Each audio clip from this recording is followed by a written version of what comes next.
Kuptoj domethënë, a janë këto krime lufte, as janë këto krime lufte? Më fal, do të bëjmë dakord me një gjë. Çfarë quhet krim lufte? Bëjmë marrëveshje fjalë. Ç'a quhet? Po të pyetje ty tash. Në luftën e dytë botërore, bombardimi i Shqipërisë nga anglo-amerikanët me aeroplan nëpër qytete, është krim lufte? I kujt? I anglo-amerikanëve në Shqipëri gjatë luftës së dytë botërore nëpër qytete. Bombardimi. Po. Është krim lufte? Është gjykuar ndonjëherë? Jo. Bukur. Vazhdojmë. Bombardimi që kanë bërë këta në Dresden, anglo-amerikanët, a është krim lufte? 100.000 të vdekur, kështu të djegur gjallë me bomba të ndaluara me konventa ndërkombëtare me squfur dhe me 2 shpërthime. Futeshin, bishin godin, pastaj shpërthenin flak që mos shpëtonte asnjëri. A është krim lufte? Po. Bukur. Vrasja e robërve gjerman të luftës nëpër parcela gjigande, si thosh, shfarosje, ku duhet vdisnin burrat gjerman dhe djemt gjerman në jashtëqitit e tyre. Ti ke parasysh të shkruajnë ke Talmudi ata për Krishtin. Që të vdisin në jashtëqitit e tyre, sepse s'kishin as ku të rrinin, as ku të bënin nevojat e tyre, as të lashin pas as bukë me hongër. Ishte dhe nuri. Një grua gjermane po të vinte me një shport me bukë, e vrisin menjëherë amerikanët me urdhër. A është ky krim lufte? Po. Bukur. A gjykon ndonjëherë? Për çfarë do gjykohet? Pra, këtu rrim. Gjykohen vetëm krimet e të mundurve. Kur krim, pra, ç'është krimi i luftës? Krimi i luftës është diçka që e bën fitimtarin e të mundurit. Është një shpikje e tyrja që nuk ekziston, që nuk ka shanse të ekzistojë. Mund të marrë vetëm një model amerikanin në Gjermaninë. Do një informacion për luftën e parë botërore, që ma ka dhënë një profesor, një miku im. Po. A e diti që lufta e parë botërore zyrtarisht ka filluar në 3 gusht. 28 korrik u vra Franz Ferdinandi, 28 qershor, 28 korrik u mobilizua Austro-Hungaria, po s'ka shpallur akoma luftë. Dikush e ka bërë luftën e parë. Rusia, Tsar Nikola. Të dy ndatën 3, 2 orë para. Tashi, neve kemi mësuar në histori që Gjermania nisi luftën kundër Serbisë bashkë me Austro-Hungarinë, apo? Po. Pas kërkisht qenë totalisht e kundërta, vëlla. Është edhe më keq. Kur bashkimi sovjetik, Perandoria ruse shpalli rekrutimin e përgjithshëm ushtarak. Patë shumë ndërmjetësa që i thanë, ore, mos e bëni se do. Dhe Gjerman thanë, me që këta po rekrutohen, gjithë po rekrutohemi edhe ne. Të pjetshëm, e kanë bërë të pjetshëm. Po, që si filloi ajo luftë? Ajo luftë është Gjermani, po them. Po pra, është një luftë mashtrimi i madh. Po. Gjitha palët janë viktima. Të gjithë të organizonte Anglia dhe Anglia është nona me anë të City of London të gjithë luftrave që kemi parë, pasi është Bank of England, loja e gjithë luftrave. Që ditë se kush e ka dhe ditë pse i bën këto luftra. Unë dua të bëj një dallim qartë sot para publikut çfarë quhet krimi i luftës. Krimi i luftës është rrena më e madhe që shpikur ndonjëherë në histori. Pse është rrena më e madhe? Sepse krimet e luftës, pavarësisht se kanë disa standarde ndërkombëtare të klasifikimit, të përcaktimit, të identifikimit etj, është një rrenë. Pse është rrenë? Është rrenë sepse përdoret sa u duhet. Dhe sa u duhet nuk ka krim lufte. Pra krimi quhet kur duhet. Tani marrim me radhë gjithë Evropën. Bëjnë kështu si shpirti i keq me rusët apo jo? Po. Kanë akuzuar Putinin për rrëmbi fëmijësh në Ukrainë. Po ndërkohë ne kemi parë nga Joseph Epstein që i pas kanë shpëtuar. Apo jo? Po. Se po ti kishin lënë aty kush e di ku do përfundojshin. Në cilën kasapan në ndonjë fermë të Texasit apo jo? Vetëm 2 burra nuk janë gjetur e bonde Epsteini që nuk të vinë kurrë, është Erdogani dhe Putini vëlla. Pra, ne kemi si thosh fjalën krim lufte të akuzës që i bëhet Rusisë. Por ndërkohë, në sy të gjithëve i kanë bërë këta në Gaza në mënyrë spektakolare, duke nxjerrë vetë videot që thotë ti. Ne kemi nxjerrë atë videon që ka bërë buj, që ata zgjidhin këngë nga 2 fëmijë do vrisnin. Por mu marron nga 3 fëmijë. Por mu marron çdo lloj video, nuk kam më në kuptim të japësh një video më kur kemi dhënë atë, sepse ai thotë të gjitha. Këpër kur 2 ushtar shesin mend para popullit tyre, se si po zgjedhin si mbas, këngë nga 3 fëmijë do vrasin, edhe diskutojnë të vrasin këto apo. Vëlla, është një rabin që del neve censurohemi me thon Izraeli po bën krime lufte, na quajnë antisemit vëlla. Del rabini dhe thot 6 miliard njerëz, India, Kina dhe çaj fut në një tjetër aty edhe muslimanët, duhet të shfarrosen gjithë apo duhet të vdesin gjithë, më nuk e meritojnë të jetojnë. Ne thot rabini më. Ora un po them, ti ke thirr këtu i video se si 2 ushtar po vrasin një fëmijë dhe po zgjidhin këto vrasin. Mënyra si ata e diskutojnë dhe si qeshin, si gëzohen, nga mënyra e vrasjes tregon sepse ata kanë video TikToku. Ata po tregojnë popullit tyre që të kënaqet. Pra këtu mbaron diskutimi i ligësisë në raport me krimet e luftës, por këtu fillon debati. Ore, kush janë këta që diskutojnë për krime e lufte në Europë? Që këta njerëz mund të bëjnë pushimet në çdo plazh të Europës, apo këta dy, këta që përvisin fëmijë, kërkojnë të shërbejë dhe nëse dikush refuzon të shërbejë, akuzohet për antisemitizëm dhe ky personi i hiqet licenca, vjobitet deri në burg, apo jo? Po. Pra kjo është Evropa, kjo është perëndimi. Jetojmë në këtë planet, në këtë botë, në këtë lloj standardi. Për aq kohë sa thot ajo von der Leyeni, për ne jemi të thartë Talmudit ka marrë Europa, valla. Fiks, po kjo është Evropa. Këtë kështu është themelu në barimin e Talmudit. S'ka si me Evropën e krishterë. Pse hoqin qafe Papa Benediktin e Gjermanisë? Benediktin. Po, Benediktin i 16. Në mos gatrojmë unë me emrat. Benedikti i E 16. hoqin qafe sepse ai ngriti tezën që Evropa bazohet mbi parimet e të krishterimit. Dhe tha pse nuk do të jetë Turqia pjesë e Europës. Dhe po bënte shpjegimin ai. Për Turqia tha ka pushtuar Konstantinopolin, ka këtë dhe është mirë që të jetë partneri jonë më i mirë, por jo antar i BE-s sepse ne duhet të ruajmë themelet Identitetin tonë, valla. Shumë dhe këta e hoqin qafë. Sorosi bëri Putin, Obama dhe Merkel. Dihet treshë e madhe që bëri Putin për të rrëzuar. Atë sonë atë barmenin e Argjentinës, që ishte një pro LGBTQ i neveritsh. Po, ai që shikonte futboll. Bukur, sa fitoi Amerika Trumpi, sa shkoi JD Vance për 24 orë shpall vdekje e tij. Ka vdek, s'ka vdek, të se di, po di që nesër nuk ishte më direkt. Erdhi një Amerikan i cili është kështu, si thosh një konsensualist me gjithë palëve brenda Vatikanit, për të krijuar kështu një tranzicion. Tani, këndvështrimin tim, ne kemi thënë që në kohën e pandemisë, Vatikani ishte qendra e Satanit, ishte sinagoga e Satanit, sepse të futesh në Vatikan në obor me shkel aty për të pa meshën, duhet ishe vaksinuar 3 herë. Tamam punë e djallit. Kjo nuk mund të ishte më sinagoga e Jezusit. Kisha e Jezusit, kjo ishte sinagoga e Satanit, gjitha kuptimin, që vetë Jezusi kishte thënë. Pra, ne jetojmë në këtë botë. Pra, jemi këto standarde. Dhe lajmi më i fundit është që në Itali sapo shpiratuar një ligj, ka shpërthyer Italia tani. Majtas dhe djathtas, se kjo vërteton tezën më të fortë që un kam nxjerrë në herë në një podcast, që kam nxjerrë ky podcast, që kam thënë që Sorosi dhe Bibi janë bën njerëzit xhelozë. Pse? Kam parë në vende të tjera. Do të masakrohesh. Përshëndes Altin Tufën. Do masakrohesh. Përshëndes Altin Tufën, ke pisku. E kam mik të vjetër dhe është një nga djem që kur e kam marrë mend më shpërgjigj për halle. E ke me Helidonin. Jo, ta dërgova mesazhin e Helidonit dia. Po, më shpërgjigj para shumë vitesh, kur kisha hall kështu në kohë reale, ishte i zënë me punë etj. Edhe kur kam bërë 2-3 intervista me të herë unë herë ai, ke parasysh jemi kënaq. Edhe tha do të ftoj prap. Tani rrim këtu i herë ke pjesa që kemi ke tezat. Teza shumë e rëndësishme. Masakroheni sot, keni drejt me masakrues, është ngabime. Një nga tezat e mia më të rëndësishme në botën e gjeopolitikës botërore, këta gjeologji, unë kam ngrit tezën që Sorosi, Majtas, Bibi djathtas, janë dy duart e familjes Rothschild, një Majtas, një djathtas. Dhe kjo ka përcaktuar kontrollin global botëror të ideologjive politike që vetë Takeri e ka denoncuar para një viti, tha në rretën tha Majtas djathtas. Jo, më tha. E mira kundër të keqes ta, nuk është e majta dhe e djathtë. Majta e një tha. E di ku e kuptoj këtë apo? Po. E kuptoj të vetë ime vëllai që ndonjëherë dua të jap zgjidhje jetës ose politikisht të ta vjedh atë ujin tat. Patjetër. Pse s'ta ka sjell ujin? Ma ka sjellë po marrova. Na bof mirë. Andrea ujë tjetër. Unë e kuptoj vëlla te kjo pjesa që ndonjëherë nuk dal komplet kundër politikave të djathta që ne jemi të djathtë vëlla. Sepse e shoh Ne jemi të djathtë. Sepse e shoh që nuk kecën, më thënë, me vetëm me politika djatha nuk çohet përpara. Duhet të marrësh disa të shtresë, më thënë duhet të përfshirë dhe stresën sociale. Çfarë do thotë kjo? Nëse ty do duhet të hapësh një sistem arsimor që ti përfshi të gjithë fëmijët e kombit, kjo nuk është politike djatha, kjo është politike majt, sepse ti do kapesh me stresëzimin. Po unë do jepja jetën edhe do dilja nga çdo lloj gjëje djatha vetëm për ta mbrojtur atë lloj gjë. Absolutisht. Dhe unë për këtë luftë po kjo është e djathtë. Vlla, unë jam për këtë luftë, unë jam revoltuar ti e di shumë mirë vetëm se po vritem prap fëmijë vlla.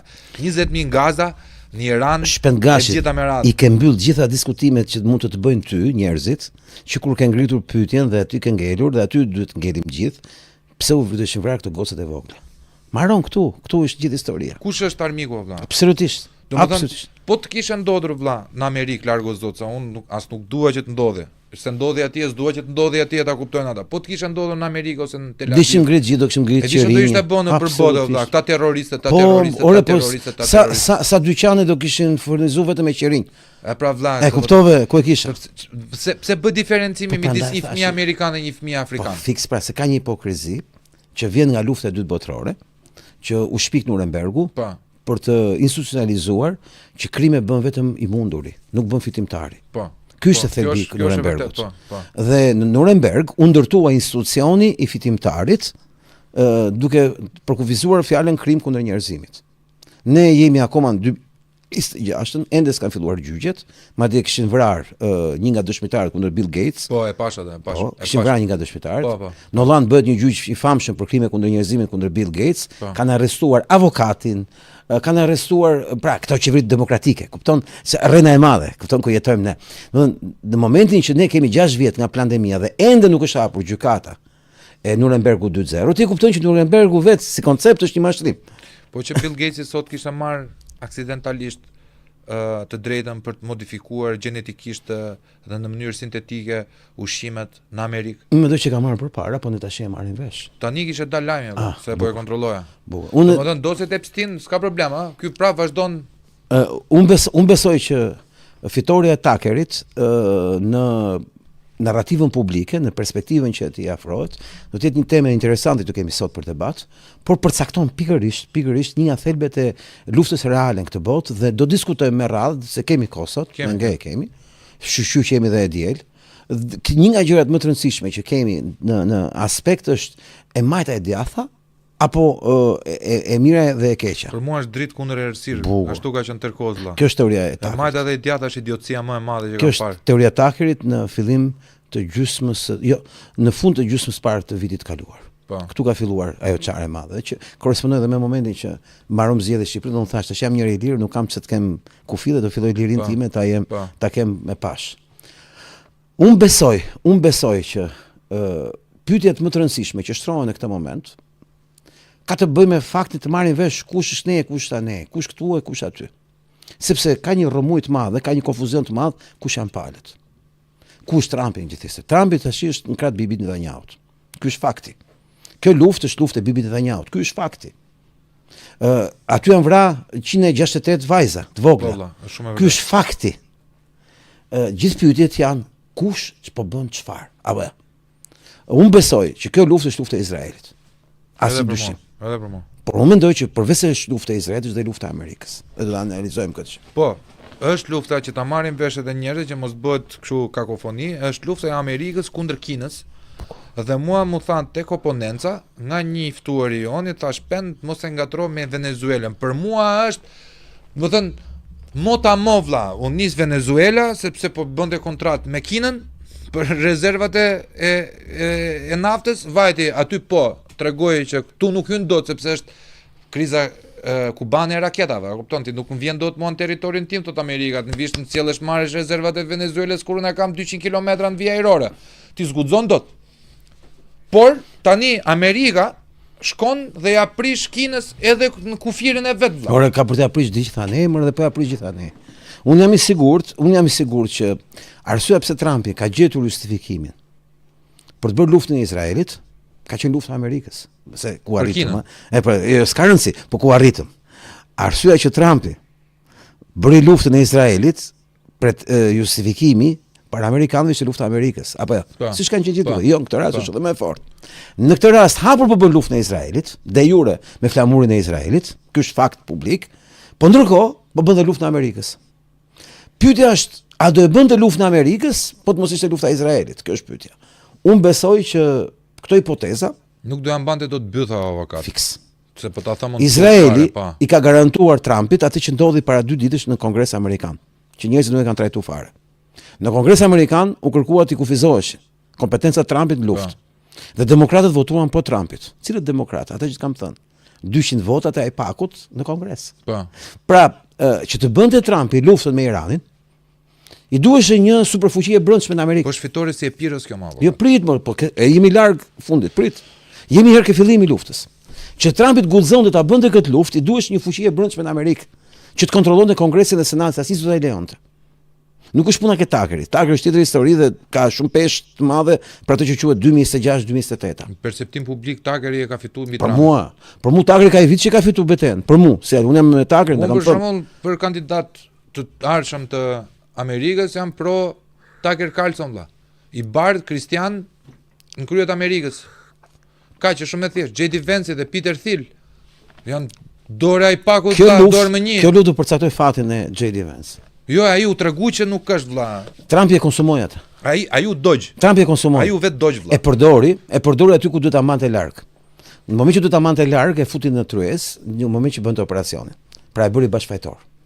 E këtë bëri edhe me Tulsi Gabbard. Po ashtu e bën edhe me Marco Rubio ai. Po. Që ja thon mes të kongresit. Marco Rubio ka për krenari, dëgjoj. Pesha e Marco Rubios vdes për kështu gjonesh. Po.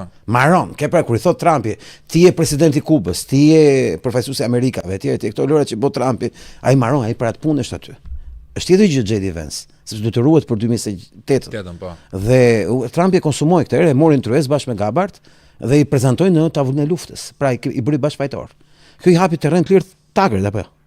Po. Apo jo? Po. Bukur. Tani koncepti im është që kjo luftë i duhesh Amerikës. Po. Por kjo nuk është lufta e Amerikës, është lufta e Izraelit. Pse e them këtë gjë dhe kjo duhet kontradikte madhe. Trumpi nuk kishte asnjë kapacitet politik, konsensusi në Amerikë për të bërë luftën kundër Iranit. Po. Zero. Po. E vetmja mënyrë për të bërë luftën kundër Iranit ishte Izraeli. Po. Pra ishte Izraeli që donte aty, pra ishte lufta e Izraelit. Po. Në Kongres Trumpi ka përcen çdo pengesë sa të ketë Bibi Netanyahu si palë e interesuar. Pse? Sepse Bibi kontrollon votat e duhura në Kongresin Amerikan nëpërmjet lobit të madh sionist, AIPAC, Rothschild, të majtë të djathtë, nuk ka më ngjyra, ke parasysh. Se tash po zhvishen lakurish. Kjo është koha që po zhvishet lakurish e majta dhe e djathta amerikane sioniste, apo më saktë judaike në thelb. Ky është thelbi. Zioniste, mbaj më mirë të zioniste. Jo, po të majtët janë antisionistë, ja, këtu është gallata. Pra, këtu diskreditohet për herë të parë në historinë e Amerikës e majta judehe e Amerikës, që është shfaqur gjithmonë si antisioniste. Pse diskreditohet për gjithmonë? Sepse unë të kam thënë ty që Tucker ka bërë një aleancë në vitin 2025 midis opinionistëve të majtë antisionistë. Po pra Çenku Ujgur. Një nga rastet. Një nga. Po ja shumë. Një nga rastet, po. Po ja shumë. Po. Dhe aleanca që ka bërë Tucker, kam thënë, ka krijuar një koalicion. E kisha marrë Çenkun në emision. Ore, do Tani habitesh. më është bërë Tuckeri, më është bërë domethënë një vetmi burim i besueshëm. Fitor. Jo, ti e di që unë kthej vëlla. Domethënë momentin që ka arritur natyrshëm si do arrin gjithë. Domethënë sepse është logjika që të çon aty. Midis Charlie Kirk dhe Tucker Carlsonit, do zgjidhë të jetën Tucker Carlsonin sepse Charlie nuk e di ka vdek apo jo vlla, po ndjesi pas shpirti po të ketë vdekur që është sakrifikuar. Gruaja e tij vlla e tregoi se ç'a ishte. Po, dhe po diskreditohet çdo ditë apo jo? Po. I ti rrojnë $1 miliard. Ti rrojnë që i ka marrë nga lobet e tyre, si kanë as i vlerë, nuk ka më efekt me dalë në publik. Do i vinë vetëm ca me kapuçzi këtu. Po pra po. Ka humbur më ke. Kullesha gojim, e ka pranuar që gojim vlla. E ka shkatëruar Candace Owens. Një femër ka shkatëruar institucionin më të madh turning point politik të Izraelit në Amerikë. Po, turning point. Dhe çfarë ka bërë ndërkohë? Ka krijuar një decentralizim me goditjen e saj, të gjithë turning point-ve lokal, të cilët kanë qeftojnë Tuckerin, Candace në takimet e tyre. E shumë të tjerë, se s'po du me hyj gjithë emrave. Vazhdoni dononi se do t'i lexojmë miq. Do t'i lexojmë gjithë. Patjetër, me ngejemi sot. Pra, koncepti është që bëni pyetje interesante. Ne jemi përballë një koalicioni amerikan, jo djathtas majtas, amerikan kundër pushtimit jude mbi Amerikën. Po, a mund të cillë kjo luftë civile? Zero. Pse?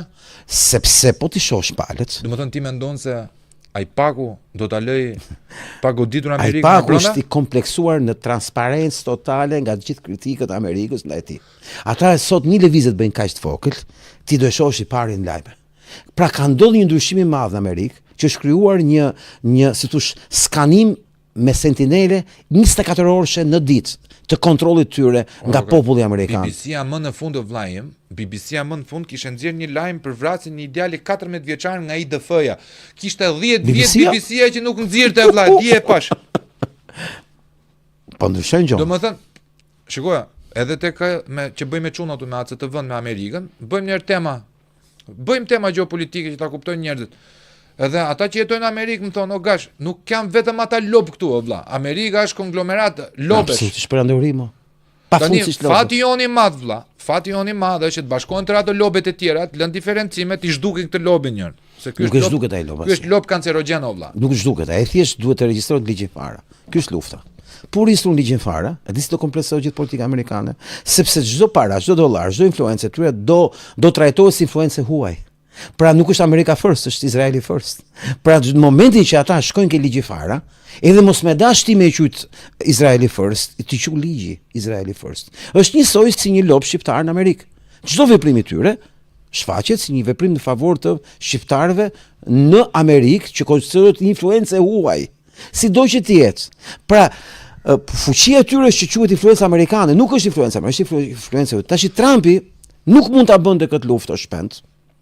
Nuk mund ta bënte këtë luftë, po të mos e kërkonte Izrael. Bim dakord për këtë gjë. Si. Trumpi se bënte dot këtë luftë, po mos e kërkonte Izraeli. Po, kjo s'kishte mjetë politike. Do refuzoj, apo? Jam i bindur për këtë pjesë. Atëherë do fillojmë të analizojmë çik ç'është kjo luftë. Përderisa nuk do e bënte dot po s'deshte Izraeli. Vlla, Gjorgos Kyriakos ish agenti CIA, në 5 podcaste e kam pasur. Ja vlenej. Vetëm me gjuhë, po pra, vetëm me gjuhë, sa ai ka dalë nga CIA për ta ditur njerëzit që na ndjekin nëse nuk e njohin, ka dalë nga CIA sepse ka parë tortura vlla. Po sikur të themi teorinë që agenti i CIA-s njerë gjithjes agenti i CIA-s. Edhe kjo mund të jetë më. Tashi mund ta thonë njerëzit kjo mund të përdoret kundër për ty njëri Sorosit të rjetën i Sorosit. Dëgjoj. Për aq kohë sa ka një përjashtim vlla, le ta quajmë përjashtim dhe brada. Soros nuk ka qenë shërbim sekret. Më mut akoma. Jo, është më keq akoma. Këta do bëjmë një ndarje. Këta kanë nxjerr Putini për të parë si koncept. Shërbimet sekrete kanë ca rregulla, kanë ca struktura. Nuk ka rëndësi i Shqipërisë, sigurimi i shtetit, ja i KGB-s apo i CIA-s. Po. Një agent një shërbimi sekret gjithsesi agent i shërbimit. Pse? Se ndryshe ta heqin qafe.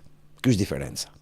Kurse në raport me fondacione, organizata etj, ka të bëjë me rreshtim palësh. Tucker Carlson ti e di shumë, ka qenë një nga mbështetësit më të mëdhenj të luftës në Irak 2003. Po. Ka qenë një nga sionistët më të mëdhenj në Amerikë, apo? Po. Kush Tucker? Pse? Se ka të bëjë me bashkimet e lira ose të promovuara ose sekrete të inkurajuara. Tani koncepti është që shërbime sekrete janë shërbime sekrete, kanë rregullat e tyre. Unë besoj që Kyriakos po bën punë shumë të mirë. Mos harrojmë çfarë është CIA, konglomerat dhe CIA. Ka rryma të ndryshme edhe brenda CIA-s. Ai ka bërë 2 vjet e gjys burgo vlla. Edhe kanë bërë një deal i tha aty. Po dilte gjallë. The Diary of CEO kanë bërë një deal tha. Deali im është disa dosje top secret unë s'kam për t'i prekur kur e ka thënë troqa jo vlla. Unë prandaj besoj, ai luan me limitet deri ku mund shkojë sepse ai runte veten e vet. Jo, unë të siguroj që ai nuk i bën asnjë dëm CIA-s, sepse po t'i bënte kaq dëm do e vrisnin. Pse?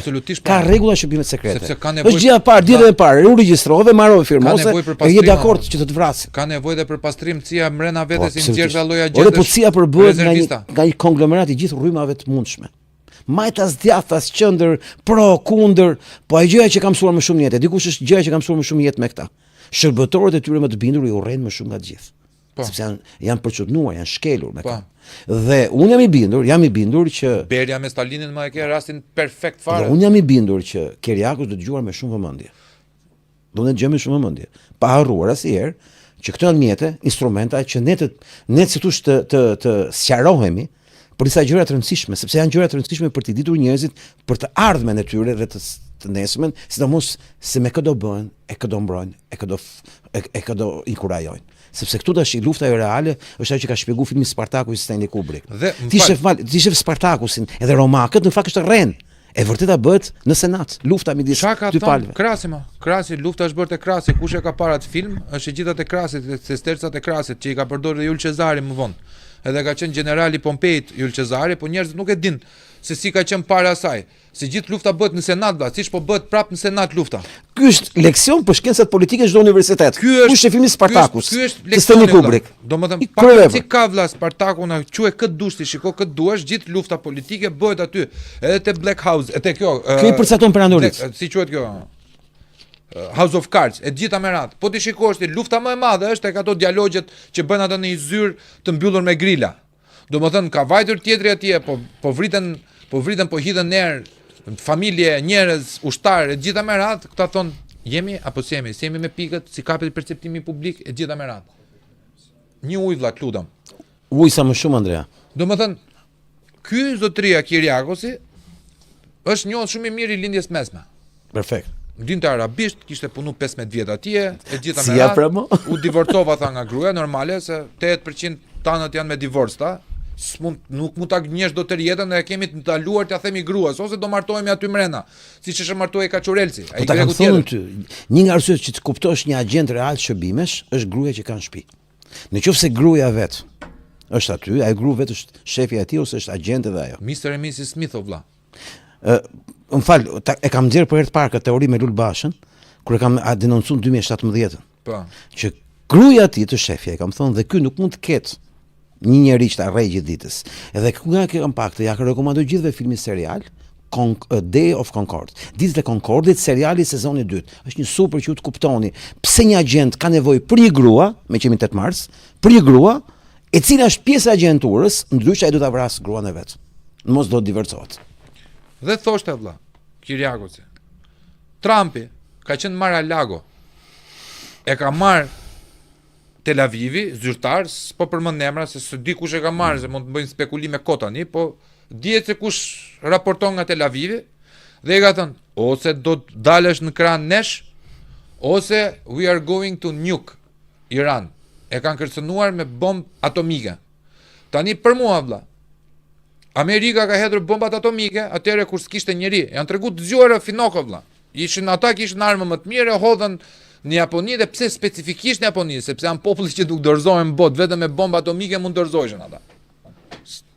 Ky është fakt historik. Është fakt historik, po dhe Irani, edhe Afganistani, tip mund t'i edhe Gaza, hidhi bomba larg o zot atomike për ditë vlla. Ai një që do mbetet gjallë atje, prap do bëhet martir. Do mbledh edhe 5 tjerë që do luftojnë. Se ata janë gjendje lufte, a kuptoni, ato popull vlla kanë 45 vjet në luftë. Ç'a pretendoni, ç'a psikoze do kishin ne dy po të kishim lindur në Gaza vlla? Të kam thënë, Do ishim vrasës. si me lind, jo, ne po të lindshim Gaza, kena deklaruar që atëre, që u bë podcast, ma po të kishe lind Gaza, ti do ishe rritur me idenë që ty po të shkelin me kom, ca njerëz të liq dhe qëllimi i jetës tënde është takmarrje. Dhe mendo çlirimi sa i madh si kaos pastaj. Tu ngeli mua vlla. Te kjo e morën dhe e kërcënuan Trumpin që ne do godasim me bombë bërthamore ose atomike nukleare Iranin. Këtu është edhe dyshimi im. A nuk do ishte më mirë për Trumpin nëse do të bënte një lojë të dy fisht që Izraelit përdorte bombën bërthamore, po që nuk është brenda atij paktit, se këta derkucat e vllajën shumë të lezetshëm. Krijojnë pakte, traktate që të ndërkombëtare dhe vetë firmosin. Është të mëshme. Po kjo është historia e njerëzimit me ata ore. Çdo gjë është për ne, që ata të jenë jashtë dhe të na përdorin edhe të na kontrollojnë ne. Më fal, po ky është rregulli i parë, ABC-ja. Tu ma shpjegon dot vlla çfarë logjike ka, pse Trumpi, po tisha në vend Trumpi do thoshte po vlla. Go on. Do kisha dalë në ashtu që neve distancohemi nga bombat bërthamore, do kisha mbledh tër fuqitë e mëdha vllai, do ta kisha zbër Izraelin. O zot sa e madhe, po si o burri. Po kë do kishim mbledh? Shtet terroristë burr. Po kë do mbledh ti? Rusin. Po se ta Rusia të karrem që shkoj për shele. Tash ka një rregull botror. Me këta nuk luhet në atë formë që hajtë se do i kundërvijemi Izraelit dhe do ta mbysim dhe ta bëjmë. Izraeli ka një projekt që quhet projekti Samson. Po. Projekti Samson, për ata që nuk e dinë, se shumë e dinë ata që na ndjekin, është që në çdo kryeqytet të botës, të rëndësishmet, pavarësisht nga arrestimi i palëve, do plasë një bombë atomike izraelite e formës fas flag, nëse këtë palë do t'i kundërvehen Izraelit në mënyrë të organizuar për ta zhbër këtë lloj Izraeli. Që do të thotë gjithë bota është në një kërcënim të brendshëm, pasi këto nuk janë bomba me raketa siç mund të mendojnë njerëzit. Këto janë mina atomike. Po. Pra këto ndodhen gjatë në vendet kryesore të botës, ndodhen nëpër kryeqytete, përfshi edhe Moskën. Këto ndodhen në Londër, këto bomba janë mina. Këto ndodhen në New York, në Washington, në Los Angeles, në Texas, këto ndodhen në Paris, në Rom, ndodhen kudo. Në Shqipëri si bie radhës është i vogël. Po në vendet kryesore. Dhe këta diskutojnë që të kenë rreth 100 bushje bërthamore, në formë minash bërthamore, të shpërndara nëpër botë. Dhe ky quhet projekti Samson. Këto janë gjitha me buton, si bomba. Çdo do të jetë me buton. Do thotë që në një rast saktuar XY, Izraeli ndihet përballë një rreziku ekzistencial. Po. Dhe teoria e Samsonit është, pavarësisht thot, se që rol ke ti, fakti që në fund fare unë dështoj, edhe ti ke përgjegjësinë të atë dhe s'mund ta gëzosh. Pse vjen kjo nga fjala Samson? Për shkak se Samsoni e shujti gjithë qytetin, pavarësisht se gjithë e meritonin. Për shkak të dështimit të tij, se i nxorën syt. Tani, koncepti i Samsonit është që Izraeli ka një armë finale që është Samson. E ka shpjeguar Stanley Kubrick këtë, ke filmi Dr. Strangelove në vitin 1961-63, mbahet filmi më i bukur kundër luftës, është komedi e zezë. Pra, ti shef një komedi për fundin e botës. Vetëm Kubrick mund, psikopatia ti, kuptimin e mirë të fjalët, bukur të fjalët, artistik, mund të prodhonte që vetëm komedin tjetër ka bërë me fundin e botës. Dhe personazhi kryesor i filmit është Kissinger, që e ka realizuar në mënyrë perfekte. Po e ka bërë kur Kissingerin se njifte kush. Niveli inteligjencës Kubrick, me syze, me pamje, me kokën, forma, që është një aktor vëndë dhe angles të humorit që luan 4-5 role në film. Pse i bëjnë këto hyrjet që shkputën me i film e tjerë? Sa i film duhet parë. Dr. Strangelove, Bardezi 1961-63 diçka aty. Kur shifte e film do më kuptoni për çfarë po flas në raport me projektin Samson. Tani, elementi i dytë që ka projekti Samson është që ata e kanë shpikur Samsonin në vitin 1890, kur s'kishte bomba atomike. Me teorinë e tuneleve nën-toksore, që ti e di sa qefi kanë ata, në të gjithë Europën, se për Europën flitet atë kohë, ku do mbusheshin me mina, me fuqi me mina, tritol, të asaj kohe, të gjitha kryeqytetet. Që do hidheshin erë gjitha kryeqytetet me familjen mbretërore, me çat kishin qeveriet, gjithçka tjetër. Në mënyrë që të realizoheshe konceptin Samsonit, pra ju morët një akë kundër nesh dhe ne ju përgjigjemi. Pse se bon 33-45? Se kishin tjetër projekt, se vetë lufta ishte projekti i tyre. Po ndoshta nuk i kam fare më. Është false flag edhe kjo. Është presion. Dakord. Pyetja është, a i kanë mundësit? Po se jo, mundësit. Po nuk mendoj se i kanë se s'ri bota. Kanë bomba more. Po pse bota s'ka bomba? S'ka bomba bota. Ka rregulla si ti the vet. Kanë krijuar organizata për të kontrolluar bombat e tjerëve, po jo për vete. E ke para atë tipin, nuk e di, a është ministri i mbrojtjes a kryeministri i Kinës? Atë thotë që ne jemi gati thotë për një luftë. Po. Me Amerikën. Po. Kur ne nuk jemi thotë. Ne jemi fuqi mbrojtëse, po na sulmuan. Po na sulmuan e gjitha. Mirë është ta që neve të kemi marrëdhënie diplomatike, biznesi me Amerikën, sepse jemi dy perandorit të mëdha. Por po ta shikoni ta paradën e Xi Jinpingut, neve përpose kemi armë bërthamore që e ka Izraeli, Amerika, Franca, XY, Rusia dhe. Kina është i vetmi shtet në botë që ka dhe bombën me hidrogen. Kjo është gënjeshtër. Tani ai ta nxori aty o vlla. Jo, pse është gënjeshtër? Ai ta nxori në para. Sepse bombën me hidrogen e kemi parë në 60-ën, duke shpërthyer në ato atolet që përdorin amerikanët në atë kohë për të bërë eksperimente me bombat e tyre. E kemi pa, ka shpërthyer bomba me hidrogen. Ai thot, kemi bombë me hidrogen me raketa. Me balistik. Me kokë raketore me hidrogen. Ndërkohë që ne kemi parë që rusi një ditë bukur na nxorin në 2022 që pas kish pas lloj raketa që ne si dishim apo jo. Sepse avancimi i tyre unik në botë tregonte kishin 30 vjet që i bëjshin. E njëjta gjë vlen për gjitha shtetet. Po Amerika është me minus sepse industrinë amerikane të luftës e kanë kthyer në strukturën më të korruptuar në historinë e njerëzimit.